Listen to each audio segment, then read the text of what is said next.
சகோதர சகோதரிகளே, அஸ்ஸலாமு அலைக்கும் வரஹ்மத்துல்லாஹி வபரகாத்துஹு. சதக்காவோட சிறப்புகளை பற்றி நம்ம எல்லாருக்குமே நல்லா தெரியும். ஏராளமான குரான் வசனங்களையும் ஹதீதுகளையும் நம்ம அறிஞ்சிருக்கோம். அப்படி இருந்தும் நம்மளோட அன்றாட வாழ்வில் சதக்கா இருக்கா அப்படின்னு கேட்டால் அது ஒரு கேள்விக்குறி தான். ஏனெனில் மனிதர்கள் நற்செயல்கள் புரியும் விஷயத்தில் மறதியில் ஆழ்ந்து விடுகிறார்கள். எனவே இப்போது சதக்கா பற்றிய ஒரு சின்ன நினைவூட்டல்.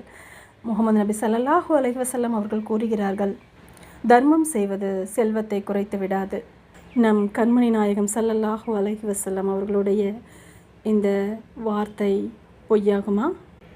ஏக இறைவனையும் அவன் தூதரையும் ஆத்மார்த்தமாக நம்பிக்கை கொண்டிருக்கும் ஒருவர் தன்னிடம் இருப்பதில் ஒரு பேரிச்சம்பழமேனும் சதக்கா செய்ய முன் வந்திருப்பார்கள் அல்லவா? அல்ஹம்துலில்லாஹ், நமது சேலம் இஸ்லாமிய சமூக நல அறக்கட்டளை தகுதியான நபர்களுக்கு நமது சதக்கா தொகையினை வழங்கி வருகிறது. நம்மாலான சதக்கா தொகையினை வழங்கி இன்ஷா அல்லாஹ் இம்மை மறுமை ஈருலக நன்மைகளையும் அல்லாவிடமிருந்து பெறுவோம். ஜஸாக்கல்லாஹ் ஹைர்.